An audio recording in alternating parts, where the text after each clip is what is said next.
आज मैं आपके लिए कुछ ऐसे टिप्स एंड हैक्स लेकर आई हूँ जो आपके काम को आसान बनाएंगे और आपके लाखों रुपए की बचत करेंगे। तो इसलिए आप मेरा वीडियो पूरा देखिएगा। तो चलिए दोस्तों, बिना देरी किए वीडियो शुरू करते हैं। जो हमारी दूध की मलाई बच जाती है ना, तो उस मलाई का अब हम ये मिल्क केक बनाएंगे। ये बहुत ही अच्छा केक बनने वाला है। तो हमने ये 2 दिन की मलाई को डाल दिया है और मलाई हमें ज़्यादा पुरानी नहीं करनी है। 2 या 3 दिन की मलाई को हमें बना लेना है। और हमने गैस का फ्लेम तेज़ रखा है और इसे हम चलाते जाएंगे कि दूध हमारा कढ़ाई से बाहर ना गिरने पाए। और अब हमारा दूध कुछ गाढ़ा हो गया है। अब इसमें हमने स्वाद के अनुसार चीनी को ऐड कर दिया है और इसमें हमने कुछ नारियल ग्रेट करके ऐड कर दिया है। तब तक चलाना है जब तक ये कढ़ाई ना छोड़ने लगे और जमने की फॉर्म में ना आ जाए। और ये हमारा अब गाढ़ा होने लगा है और हमने इसको जमा लिया है और ये अच्छे से हमारा जमकर तैयार है। अब हम इसे मनचाही शेप में काट लेते हैं। चैनल को सब्सक्राइब भी कर लीजिएगा। तो फ्रेंड्स, आप देख सकते हैं कि ये बर्फियाँ हमारी तो ये जो चाकू होते हैं ना हमारे, तो जो इनकी धार होती है वो काम नहीं करती है और हमारी सब्जियां ढंग से नहीं कटती हैं। तो हम क्या करें, तो जब हम इसके धार लगवाने जाते हैं तो इससे अच्छा खासा हमसे पैसा लिया जाता है। और तो हम ऐसा क्या करें जो हमारा पैसा भी खर्च ना हो और हमारा काम भी हो जाए। तो फ्रेंड्स, ये जो नेल पॉलिश होती है ना, तो जो इसकी शीशी के नीचे जो निशान बने होते हैं ये खुरदरे होते हैं। तो इससे हम अपने चाकू में बड़ी आसानी से धार लगा सकते हैं। तो आप इस तरीके से इस शीशी को इस तरीके से रगड़ते जाइएगा। तो फ्रेंड्स, आप देखेंगे कि आपके जो चाकू है ना, उनकी धार बहुत अच्छी हो गई है और ये बहुत ही अच्छी ट्रिक है। आप इसे ज़रूर से फॉलो करिएगा। दूसरी टिप आती है हमारी, तो ये जो हमारे घर में चमचे पलटे वगैरह सब होते हैं और हम इन्हें किचन में काम करते हैं, तो जो गलतियां हम शुरू से कर रहे हैं आज हम उन गलतियों को सुधारेंगे। तो और अपना हाथ हम बिल्कुल भी नहीं जलाएंगे।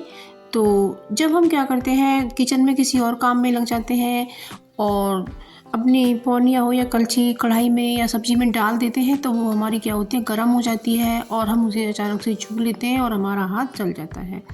तो ये जो आपके घर में सॉक्स पड़े होते हैं तो इनका यूज़ कीजिएगा और इस तरह से उसकी चमचे या पलटे की डंडी पर इस तरह से लगा सकते हैं। और आप इसको इस तरह से फोल्ड भी कर सकते हैं, तो इससे और भी डबल हो जाएगा, तो आपका हाथ बिल्कुल भी नहीं जलेगा। तो इस तरीके से आप इस पर लगाकर, और ये जो रबर बैंड होते हैं ये अधिकतर रसोई में रहते ही हैं, तो इस तरीके से आप इसको लगा सकती हैं और अपने हाथ को जलने से बचा सकती हैं। तो ये बहुत ही अच्छी ट्रिक है। तो इस तरह से आप अपनी सब्जी चलाएं और सब्जी में ही चमचा को छोड़कर काम करें, तो आपका अब चमचा जो गर्म होगा उससे आपका हाथ बिल्कुल भी नहीं जलेगा। तो दोस्तों, ये पुराने बेकार पड़े मोजे का यूज़ भी अच्छा है और आपको भी इसका फ़ायदा मिलेगा, जिससे आपका हाथ बिल्कुल भी नहीं जलेगा और आप बेफिक्र अपना काम कर सकती हैं। तो हमने अब ये सब्ज़ी बना ली है और इसमें हमने पनीर को ऐड कर दिया है और हमने किचन में इससे अलग भी काम निपटा लिए हैं और हम ये काम आराम से कर पाए सिर्फ एक मोजे की मदद से। अब इसमें हमने मटर भी ऐड कर दी है, क्योंकि मटर आजकल सॉफ्ट आ रही हैं, तो हमने सीटी नहीं लगाई है और इसे दूसरी कढ़ाई में ही अलग से बॉईल किया है। तो इस तरीके से हमारा काम जल्दी हो जाता है। तो इसमें भी हमारे समय की बचत होती है। और अब ये अगली ट्रिक आती है इसको लेकर। तो हमें एक कटोरे में गर्म पानी ले लेना है और गर्म पानी हमें तेज़ गर्म लेना है, जिससे भाप अच्छे से निकल रही हो। और उसके अंदर हमें थोड़ी सी विक्स को डालना है। आजकल फ्रेंड्स क्या होता है कि बच्चों की जो नाक होती है ना वो बंद हो जाती है, जुकाम हो जाता है, तो इस वजह से बच्चों को सांस अच्छी तरह से नहीं आता है, जिससे निमोनिया होने का भी खतरा हो जाता है। तो फ्रेंड्स, अपने बच्चों को भी ये भाप जरूर दिलाएं और आप भी लें। तो हमें कुछ ऐसा करना है कि ये भाप सीधे हमारे नाक और मुंह को लगनी चाहिए। तो ऐसा हम इसलिए बता रहे हैं कि जब हम ऐसे भाप लेते हैं तो वो पूरी तरीके से हमें लगती नहीं है। तो हमें एक पेपर लेना है और उसे इस तरह से ढकना है दोनों तरफ से, और एक तरफ से बच्चे हो या आप हो तो इस तरह से इस कटोरे के ऊपर को मुंह कर देना है और हमें सांस लेना है। तो उस सांस के द्वारा हमारे नाक में ये विक्स की स्मेल जाएगी और इससे हमारी नाक भी खुलेगी।